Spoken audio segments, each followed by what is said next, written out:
Nós vamos começar esse mês a falar sobre reforma. E sim, nós vamos falar sobre o que aconteceu em outubro, na verdade, dia 31 de outubro de 1517, quando aquele martelinho bateu na catedral, na capela de Wittenberg, e 95 teses, na verdade 97, foram colocadas ali, questionando várias coisas a respeito da igreja de Martinho Lutero. Martinho Lutero não foi o primeiro reformador.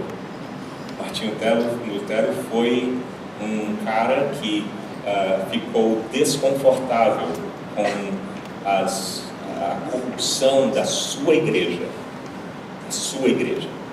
e resolveu, de uma forma firme e liderada pelo Espírito Santo, denunciar a corrupção na sua igreja. Eu acredito que, mesmo que eles não tenham sido contemporâneos, Martinho Lutero concordava com Eça de Queiroz. Eça de Queiroz, um escritor português. Já ouviram falar em Eça de Queiroz? Tá? Um escritor português e um escritor muito astuto, né? Eu não concordo com todas as decisões morais de Eça de Queiroz, tudo bem? Tá? Só para que você não fique preocupado, que eu estou dizendo que Eça de Queiroz talvez seja o novo ungido do Senhor. Não estou dizendo isso. Mas Eça de Queiroz disse, e tem sido repetido aqui no Brasil muitas vezes por essa frase aqui, ó: políticos e fraudas devem ser trocados de tempos em tempos pelo mesmo motivo. Você já ouviu isso em algum jornal no Brasil? Sim, isso aqui devia estar tatuado, devia ser tatuado no bumbum de todos os políticos daqui do Brasil. Não só do Brasil, talvez no mundo inteiro. Mas, por que eu digo que Martinho Lutero provavelmente concordava com esse cara? Eu acho que ele ampliava isso aí. Eu acredito que o que Martinho Lutero tinha na cabeça, que é o que também Eça de Queiroz tinha, era que todas as estruturas e sistemas de poder ou de ensino da humanidade precisam ser trocados de tempos em tempos pelo mesmo motivo que as fraudas também precisam. A frauda é uma instituição educativa. Você sabia disso? A frauda serve para segurar os produtos dos movimentos fisiológicos, né, do nosso corpo, enquanto ainda não aprendemos a usar outros instrumentos de coleta desses excretas. A igreja funciona da mesma forma. A política e os partidos da mesma forma. São construtos, olha bem a minha linguagem, são construtos, instrumentos, ferramentas nas mãos dos humanos para determinado fim. E de vez em quando eles deixam de ter essa finalidade por estarem cheios de cocô. Uma fralda cheia não serve, sabia disso? Quantos já tiveram um bebê em casa? Já? Levanta a mão com vontade, cara. Vocês já tiveram um bebê? Quando a fralda fica cheia, tá? Por que você troca? Fala comigo, participação. Por que você troca uma fralda quando ela está cheia? Fede, o que mais? Vai sujar tudo. Quem disse vai sujar tudo? Vai sujar tudo. Vai dar. O que mais acontece com uma fralda cheia? Não serve para nada, perde a sua função. Uma fralda cheia perde a função. O que mais? Incomoda, uma fralda cheia incomoda todo mundo. Não só o que está usando, incomoda toda a sociedade. Quem mais? Quem disse bomba? Você teve filhos? E você sabe por experiência própria, é uma bomba. Você está vendo como a gente não tem dificuldade de trocar fraldas? Não há dificuldade na análise de uma fralda para dizer é bom trocar, porque é óbvio. E a gente não vê muita gente apegada à fralda cheia. Você vê? Não, assim, poxa, mas eu não quero trocar essa fralda, eu gosto tanto dessa fralda. Assim, foi cara, comprei em Miami, e em Miami era cara. E ela é tão bonitinha, Está vendo os desenhozinhos dela? Não, porque quando ela deixa de cumprir sua função, fica óbvio. Tem umas que vêm até com algum químico lá, que uma hora que ela está cheia de xixi, ela mostra. Quem dera as igrejas tivessem isso nas suas estruturas.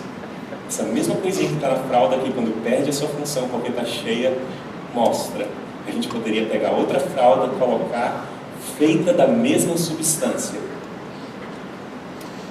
com o mesmo propósito, mas completamente nova para cumprir a sua função. Isso é um pouquinho do que foi a reforma, não só em 1517, como Martinho Lutero, mas as reformas.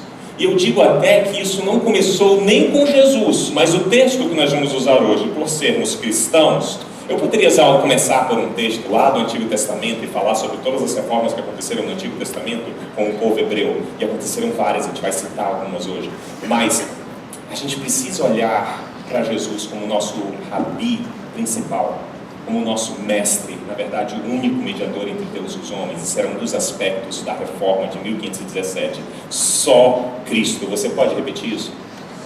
Só Cristo. É um dos pontos da reforma de Martinho Lutero, que só Cristo. Não existe nenhum outro Bíblia, não existe nenhum outro mediador entre Deus e os homens senão Jesus Cristo, homem. Mas antes disso, Jesus falou acerca da necessidade de reforma. Olha o que ele disse lá em Mateus 9,14. Abre sua Bíblia lá. Você já trouxe o caderninho hoje, a caderneta, o bloquinho de notas, o lápis? Comece a trazer, cara, vale a pena. Aí você pode até me escrever com raiva, com mais propriedade, para você lembrar das minhas palavras escritas. Você pode também sempre acessar o Facebook ou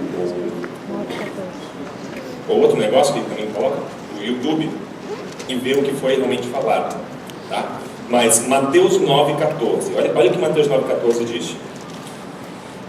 Então os discípulos de João, você lembra de João Batista? Lembra? Então os discípulos de João vieram perguntar a Jesus, perguntaram: por que nós, os fariseus, jejuamos, nós e os fariseus jejuamos, mas os teus discípulos não? Vocês estão vendo o rompimento? Vocês estão vendo que está começando a feder? Nessa pergunta dos fariseus, não dos fariseus, mas dos discípulos de João e dos fariseus, de que, olha, a gente faz coisas que vocês não estão fazendo, ou vocês estão fazendo coisas que a gente não está fazendo. Está começando a feder a fralda. E a resposta de Jesus atesta a podridão ali. Jesus respondeu: como podem os convidados do noivo ficar de luto enquanto o noivo está com eles? Virão dias quando o noivo lhe será tirado e então jejuarão. Jesus já está falando sobre reforma e continua: ninguém põe remendo de pano novo em roupa velha, pois o remendo forçará a roupa, tornando pior o rasgo. Nem se põe vinho novo, vinho com álcool, tá? Jesus falando sobre vinho com álcool. Uau! Nem se põe vinho novo em vasilhas de couro velhas. Se o fizer, a vasilha arrebentará e o vinho se derramará. Desperdício, não é deixar o vinho cair. E a vasilha se estragará. Ao contrário, põe-se vinho novo em vasilha de couro nova, e ambos se conservam. Olha bem, quando os discípulos de João chegam com Jesus, é que eles estão desconfortáveis com a estrutura nova que Jesus está vivendo com seus discípulos. Porque eles haviam sido criados num ambiente de judaísmo tardio, judaísmo já depois de Macabeus, judaísmo já depois da festa das luzes, judaísmo já restaurado, sem templo. E o que eles estavam pautados nessa época do judaísmo era sobre a lei. E a lei atesta vários rituais, inclusive alguns tipos de jejum. Jejum se fazia para várias coisas ritualísticas e religiosas, como o povo hebreu. E eles notaram que os discípulos de Jesus, que João havia dito: eis o Cordeiro de Deus que tira o pecado do mundo, e esse homem é tão digno que eu não sou digno nem mesmo de desatar as sandálias. Este homem, Jesus, que João disse: sigam ele, não estava fazendo jejum. A fralda começa a ficar cheia, causa desconforto. A galera vai lá perguntar para Jesus: o que está acontecendo, Jesus? A gente aprendeu que para ser direito com Deus, a gente precisa fazer jejum. Aí Jesus choca todos eles, porque Jesus diz: para que jejum se eu estou com vocês? Vocês conseguem ver a quebra de paradigma de Jesus? Sim, de uma maneira ou de outra, todos nós somos religiosos. Somos. O ser humano é religioso. Todos nós. Estou vendo um gremista aqui. Um cara que vem com a camisa do Grêmio para a igreja é porque ele é religioso, assim, dentro dele. Tá? Pior que ele, talvez só corintiano, botafoguense e flamenguista. Não atirem tomate, pelo amor de Deus. Tá? Mas isso faz parte da sua religião, não faz? Faz parte. Nós participamos de grupos, nós nos sentimos acolhidos, usamos as mesmas cores e gritamos as mesmas coisas motivacionais e somos de certos guetos. Todos nós somos, assim, sem exceção, porque nós nos tornamos confortáveis naquele grupo e com a linguagem que aquele grupo trabalha. Esses discípulos de João estavam confortáveis em comer mel, gafanhoto, se vestir de pele lá no deserto junto com João, batizando a galera que ia lá para o Rio Jordão ser batizado por João. Aí chega um maluco chamado Jesus. Desculpa, eu chamei Jesus de maluco, né? Tá. Chega o maluco chamado Jesus e ele diz: vamos para a festa do publicano, do cobrador de impostos. Naquela festa era dia de jejum e Jesus estava com seus discípulos na festa e ele estava comendo, quebrando todos os paradigmas de jejum daquele povo de João e daquele povo fariseu. E eles: Jesus, para aí, cara, assim, tá fedendo, tem alguma coisa errada com isso, eu não sei de onde está vindo o cheiro, mas está fedendo. Você já deixou alguma fralda suja no carro? Alguém já? Cara, você não consegue descobrir de onde está vindo porque chega um momento que os teus sensores olfativos não conseguem determinar exatamente onde está pior, porque está tudo ruim. Você abre o carro, deixa tudo arejar e você fica... Você já passou por isso no carro? Quem já? Eu já fiz isso. Numa van lá nos Estados Unidos com o Nicolas ainda. A gente trocou a fralda numa viagem e tal, deixou jogada.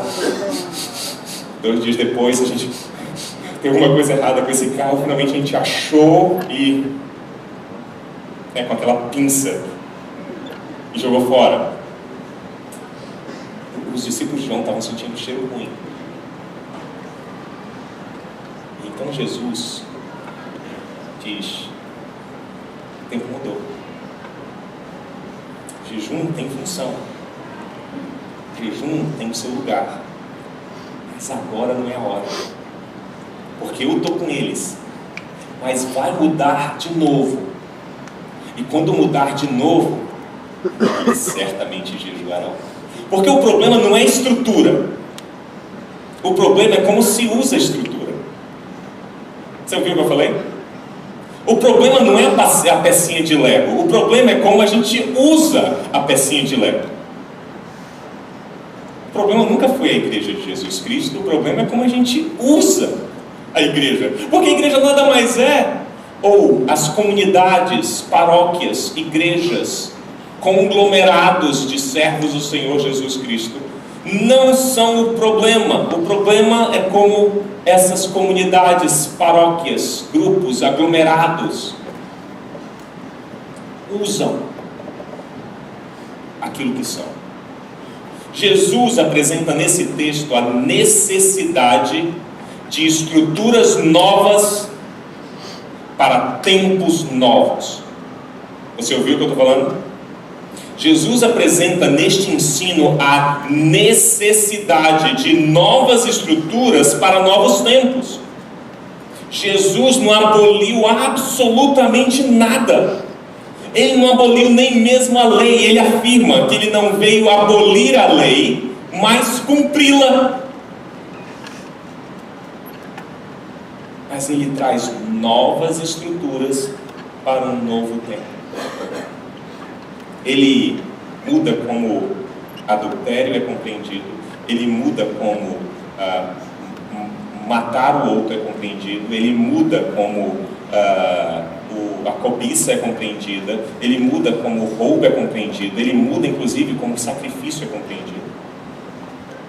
Ele não foi o primeiro,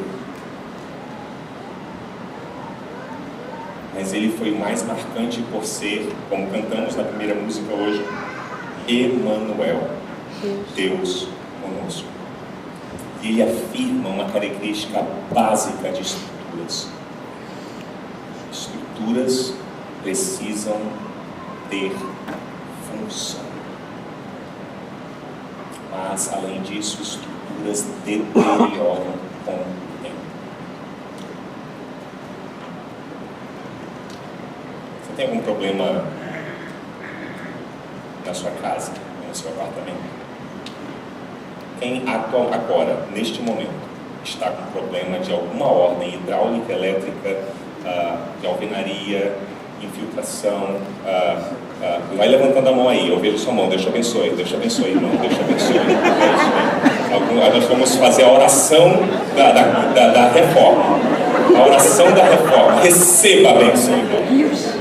Não, fica com a mão levantada aí, isso, se fosse para aceitar Jesus, você estava com a mão levantada aí. Então fica com a mão levantada. Algum problema na sua casa hoje? Algum? Ótimo, muitos problemas na casa. Por que dá problema na tua casa? Fala alto comigo, por que dá problema? Falta de manutenção, o que mais? Uso. Ou falta de, o que mais? Desleixo, velha. Tem casa que é feita que já desde o início tá quebrada, não é? Tem casa que você chega lá e fala, que construtor maluco foi esse? Como é que ele coloca o cano aqui? Você já passou por isso? Eu passo, todas as vezes que eu estou no banheiro, eu preciso do papel higiênico, eu penso, quem foi que botou essa porcaria aqui? Porque é inútil o lugar que botaram o segurador de papel higiênico. Lá em casa, em vários banheiros, a gente tirou e não usa mais. Porque é impossível puxar o papel higiênico daquele lugar. Então, está dizendo, o cara nunca sentou num vaso. Sabe, tipo... Como? É para canhoto. Não, mas até o canhoto não consegue puxar. Mas tudo bem. O que eu quero mostrar é o seguinte.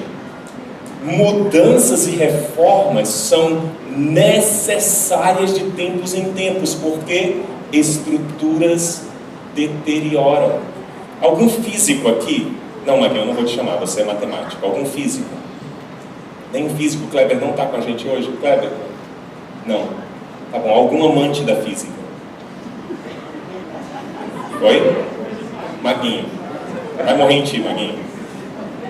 Só conversa comigo então, a gente vai construir um negócio juntos. Você já ouviu falar na termodinâmica? Já ouviu falar na termodinâmica? Você lembra alguma coisa da termodinâmica? A resposta mais fácil é não. Mas, por favor, me ajuda aí.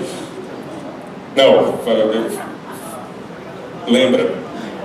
Calor tem a ver com termodinâmica. Você lembra da segunda lei da termodinâmica? Não, você está indo muito longe. É igual a matemática falando. Você lembra de uma forma leiga do que é que diz a segunda lei da termodinâmica? Não? Tá. Alguém já ouviu falar em entropia? Entropia, ótimo, nós temos um outro físico ali. O que é que diz a entropia? O conceito de entropia, o que é? Você lembra? Temos um químico na casa, doutor em química. Flávio, a sua última participação, vou pedir para você ficar de pé. Tá bom? Fique de pé, por favor, uma salva de palmas. Isso. Nosso químico. Fale um pouquinho de entropia.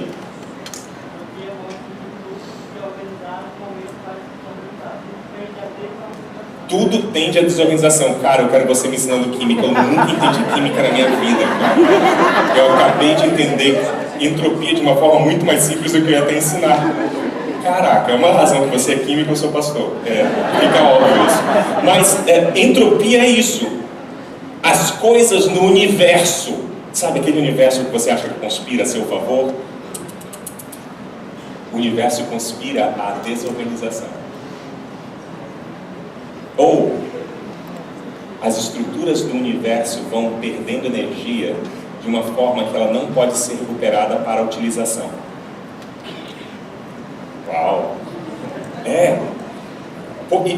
Porque as coisas vão perdendo isso, de vez em quando a gente precisa reorganizar. Olha para o seu quarto. Ele sempre tende à desorganização.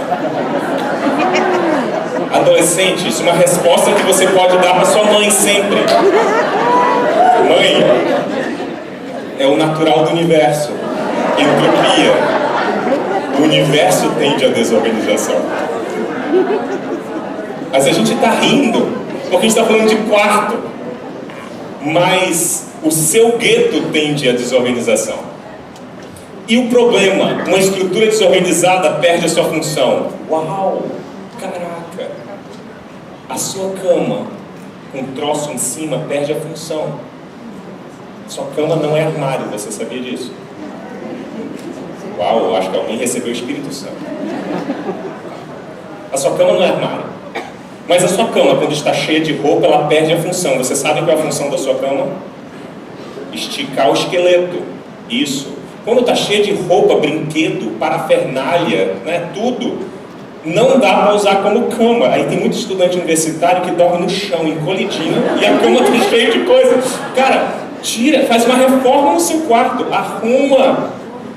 E é bom rir, mas por que eu estou usando todas essas ilustrações? Porque é mais fácil a gente olhar para essas ilustrações e entender o que o Espírito Santo leva as pessoas a fazer de tempos em tempos na sua igreja. Igreja com I maiúsculo, essa igreja universal, essa igreja... Fala com gosto. Fala assim, eu sou da igreja católica. Fale, por favor. Porque se você não é, você vai para o inferno, meu amigo, não sou eu não. Porque eu sou da igreja católica, da igreja universal de Jesus Cristo. Se você não é, o problema é seu. O Espírito Santo age na igreja universal, com I maiúsculo, de tempos em tempos, para que as pequenas comunidades de discípulos, que se chamam de igreja local, de paróquia, de comunidade, venham a restaurar a sua função de ser luz, de ser sal e de ser fermento. Por quê? Porque uma estrutura desorganizada perde a sua função. A igreja perde a sua função quando está desorganizada. A gente pode ir para casa, basta isso. Entenda isso e você vai entender todas as reformas que aconteceram na história da humanidade e o que precisa acontecer hoje, em meio às comunidades cristãs do mundo todo, para que a igreja de Jesus Cristo, essa igreja católica universal, possa ser efetiva, e sempre o é. A igreja nunca teve problema, você sabia disso? A igreja é santa, imaculada, a igreja, porque a igreja de Jesus Cristo é a noiva de Jesus Cristo, foi lavada pelo sangue de Jesus Cristo e hoje é apresentada a Deus como uma noiva sem mácula alguma. Eu estou citando a Bíblia. E a igreja, com I maiúsculo, a igreja católica, a igreja universal, é apresentada a Cristo como perfeita, porque Cristo a justificou. Não é uma justiça própria da igreja, é uma justiça concedida. Eu estou falando Bíblia, discute com ela. Mas os pequenos guetos precisam de reforma, e não é de hoje. Eu vou citar alguns. Vocês lembram de alguns reis do Antigo Testamento, do povo de Israel e do povo de Judá? Tipo Asa, rei Asa, não é um nome para você colocar no seu filho. Como é o nome dele? Asa. Não é a estrutura que ele tem nas costas, é Asa. O nome dele era Asa. Josias, Josafá, Ezequias, sabe o que eles fizeram? Eles ousaram ler a Torá e dizer: Torá, estrutura. Torá, povo. Torá, templo. Está fedendo. Está cheiroso não. Precisa trocar a fralda. Eles trocaram. E você pode ler, vez após vez, até no Antigo Testamento, os reis que agiam conforme a vontade de Deus. Eles pegavam a Torá, olhavam para as escrituras e falavam: Torá, estrutura, tá certo não, vamos mudar. E mudavam. Vocês estão comigo? Depois deles vieram carinhas chamados, os verdadeiros reformadores, construtores, como Esdras e Neemias. Eles reconstruíram não só Jerusalém, mas eles reconstruíram a moral do povo, ou moral do povo. Reconstruíram tudo que o povo de Israel era antes do cativeiro. Antes de irem, tanto o reino do norte, antes de ele ser dominado pela Síria, e o reino do sul, antes de ser levado cativo para a Babilônia, quando eles vão e voltam, eles voltam completamente bagunçados, e Esdras e Neemias falam: olha para mim, cara, olha aqui, a gente precisa reconstruir essa bodega, porque está tudo quebrado. Vocês nem sabem mais o que é ser judeu, vocês não sabem mais o que é ser povo de Deus. Então, olha para mim, vamos fazer direito. É assim que a Torá fala. E eles ajudam o povo a reconstruir. Eles não foram os únicos também. Depois, ou durante tudo isso, não depois, durante tudo isso, alguns caras começaram a falar, e esses eram os profetas. E normalmente a profecia dos profetas era completamente diferente de como a galera dos guetos cristãos hoje entendem profecia.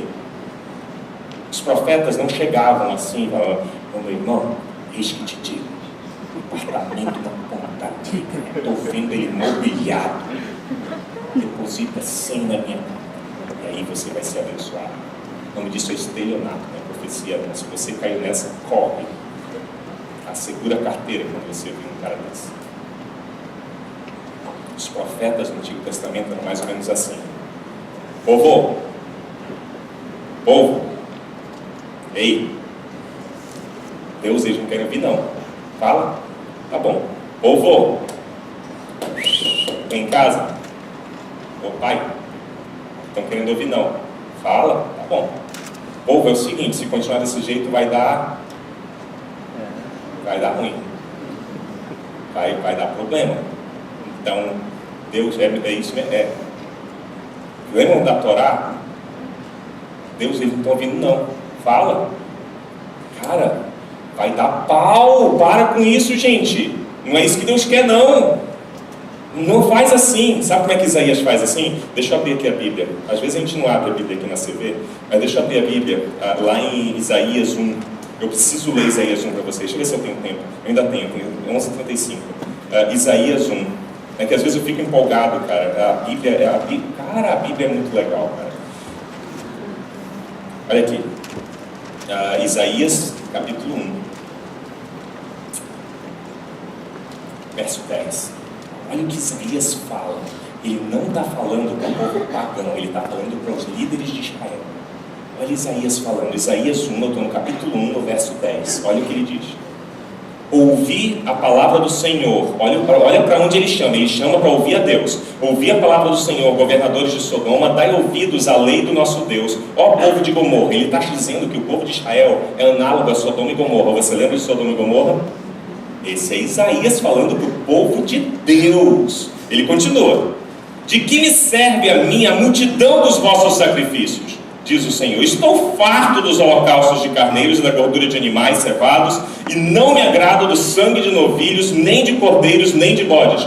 Quando vindes para comparecer perante mim, quem requereu de vós isso? Que viesseis pisar nos meus atos, quem chamou vocês aqui? Quando vindes comparecer perante mim, quem requereu isso de vós? Que viesseis pisar nos meus atos.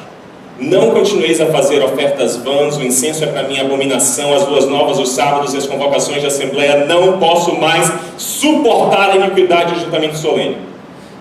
As vossas luas novas, que era uma festa que o povo de Israel fazia, as vossas festas fixas, as minhas almas as aborrece, já me são pesadas, estou cansado de sofrer.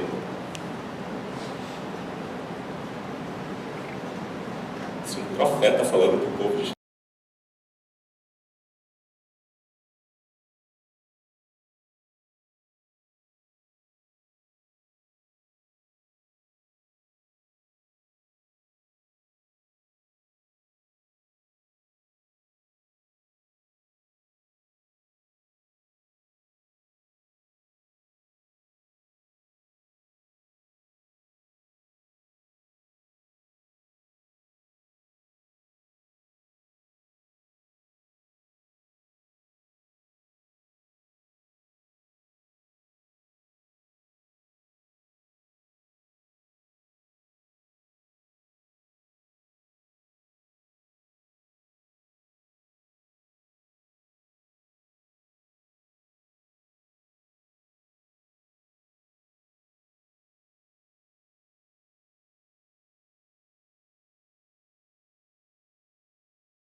Oh, glória! Você está entendendo onde eu estou querendo ir, né? Muda a sua cabecinha de gueto. Muda, por favor, muda. Se liberta disso. Martinho Lutero era um padre agostiniano.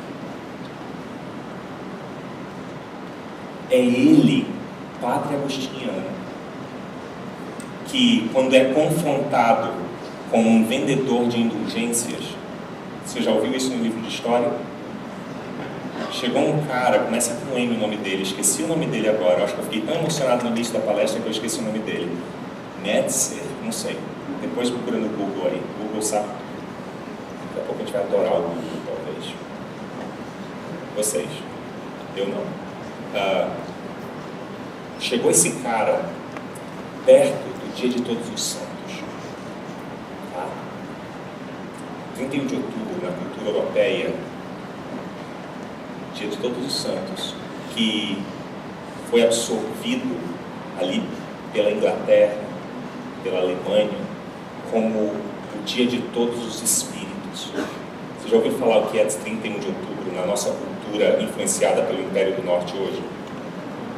Halloween, isso, dia de todas as almas.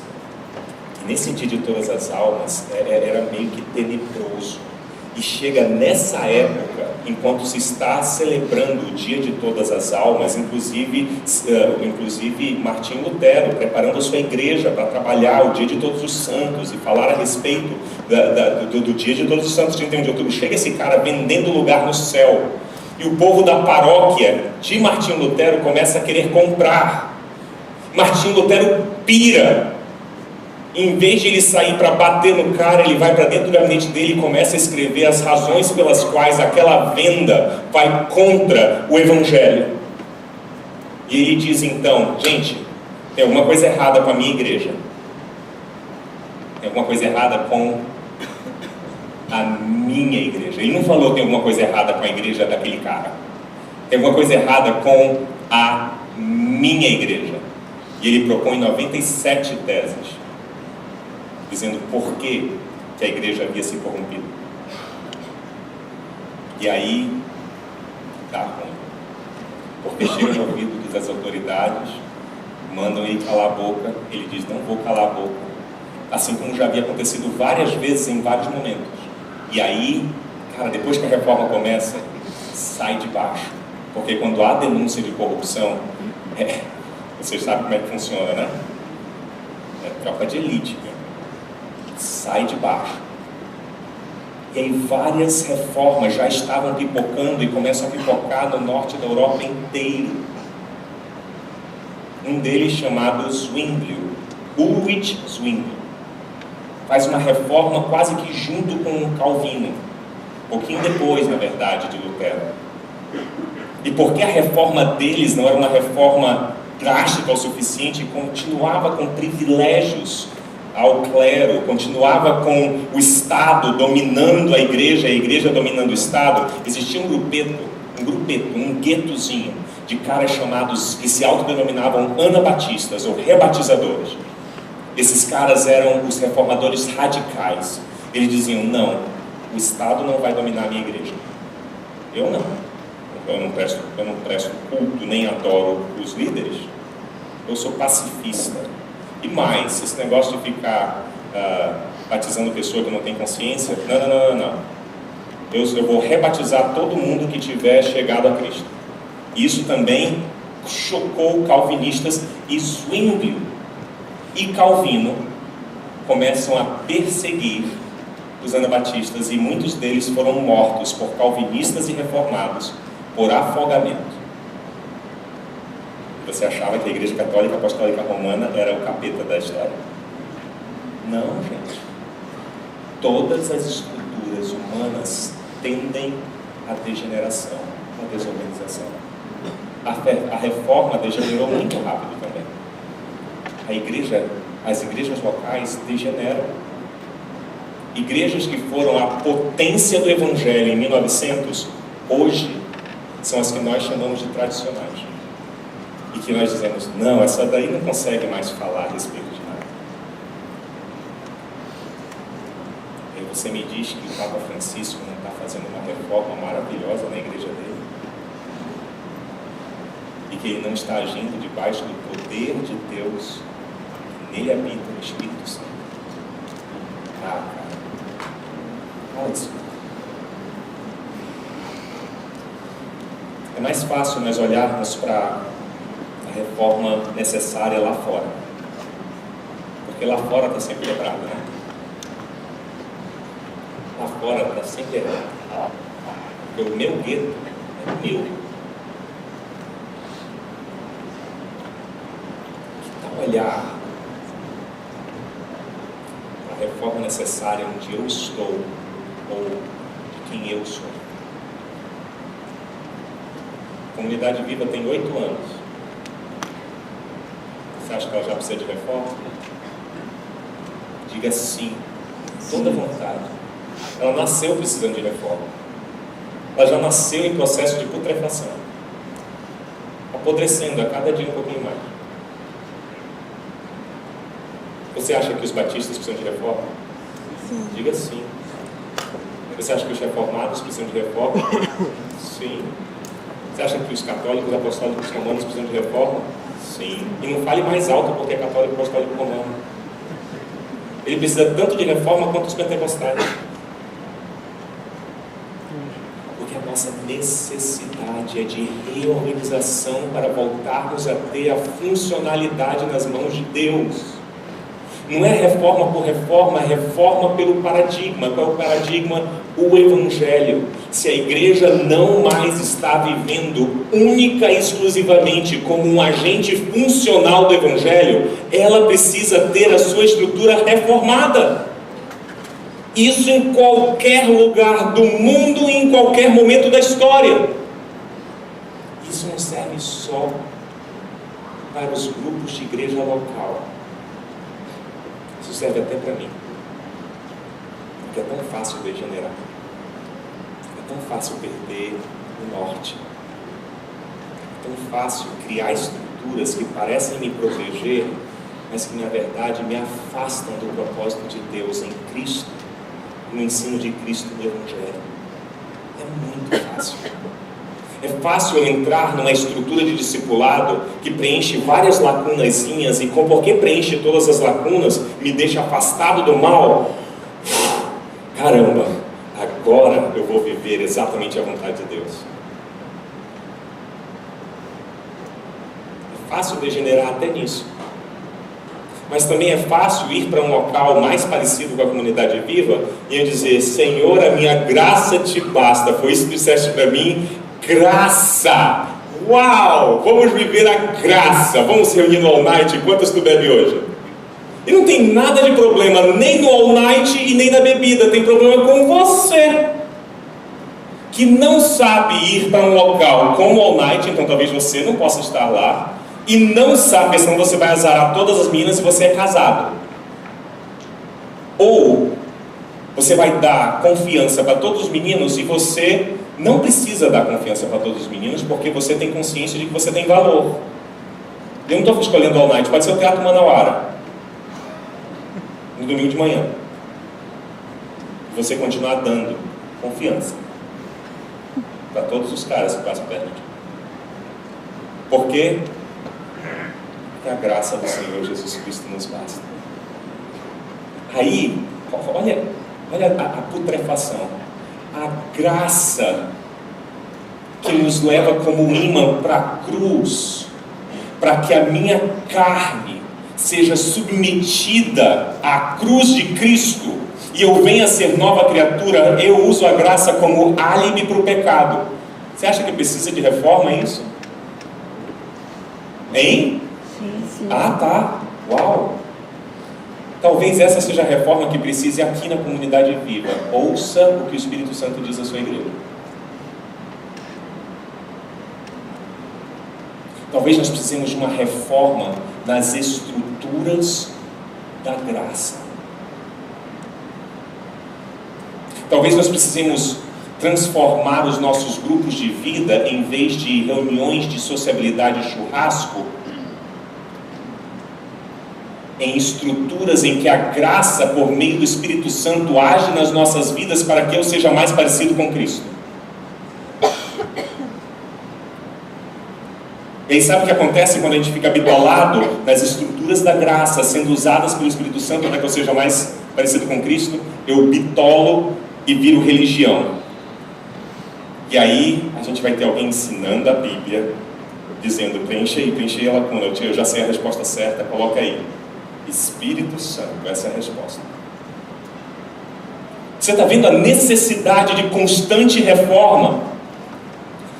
Porque Jesus Cristo, quando estava em nosso meio, não no nosso, mas lá na Palestina, Ele disse, venham a mim todos vocês que estão cansados e sobrecarregados, e eu vos aliviarei. Sabe qual era essa mensagem que Ele estava falando? Sai dessas estruturas decaídas e venham direto a mim, porque eu posso dar descanso a almas cansadas com sede de Deus. Essa é a função da igreja, porque a igreja é o corpo de Cristo hoje. A igreja católica, a igreja universal de Jesus Cristo, a igreja católica liderada pelo Santo Espírito é o corpo de Cristo. Se você faz parte dessa igreja católica, dessa igreja universal, você é corpo de Cristo. Nós temos a função de continuar falando à sociedade, venham a mim todos vocês que estão cansados e sobrecarregados, e eu, Jesus Cristo, não é eu a igreja, mas é eu, Jesus Cristo, Ele, vos aliviarei. Se nós somos corpo, venham ao corpo de Cristo, ou o corpo de Cristo que vai a eles, aliviando. Mas Ele não para aí, Ele continua assim, tomem sobre vocês o meu jugo, e aprendam de mim, pois sou manso e humilde de coração, e vocês encontrarão descanso para as suas almas, porque o meu jugo é suave e o meu fardo é leve. Ele propõe discipulado, Ele propõe ensino, Ele propõe mudança de vida através da ação dEle. A igreja precisa de reforma desde sempre. Em 1517 aconteceu uma reforma icônica, história, porque foi tão historicamente importante que marcou quase que antes e depois da reforma. Esse ano nós completamos 500 anos da reforma iniciada por Martinho Lutero, em 31 de outubro de 1517. 500 anos. E nós, como comunidade viva, precisamos de reforma só tendo 8. Nós, indivíduos, precisamos de reforma, mesmo que tenhamos conhecido a Cristo um dia atrás, ou 30 anos atrás. Minha pergunta é, por qual cômodo você vai começar?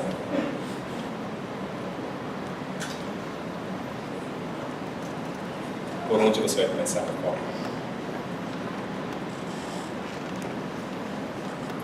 Porque tirando alguns de vocês que estão em posições de liderança de alguns guetos representativos de igrejas locais, da Igreja Universal e Católica de Jesus Cristo, tirando alguns de vocês que são líderes, muitos de nós não temos muita força para mudar as estruturas usadas pelas igrejas. Mas nós temos como reformar nossa vida, olhando de novo para o paradigma do Evangelho. Onde você vai começar a reforma hoje? Esse é o desafio. Começar a reforma hoje. Sabe como todas as reformas aconteceram? Com os olhos fitos na palavra de Deus. Toda a atenção para a vontade de Deus expressa em sua revelação, isto é, a Bíblia. Para mim pouco importa quantos livros tem na sua Bíblia, leia quantos estiverem lá dentro, já vai ser um grande início para você. Mas comece a reforma hoje. Você não sabe por onde começar lendo o manual? Começa a ler os evangelhos. Não sabe qual evangelho ler? Começa por Mateus. Se quiser pular o iniciozinho de Mateus, vai para Mateus 5. Se você dominar Mateus 5, você passa para o resto da vida. Isso começa hoje. Onde precisa começar?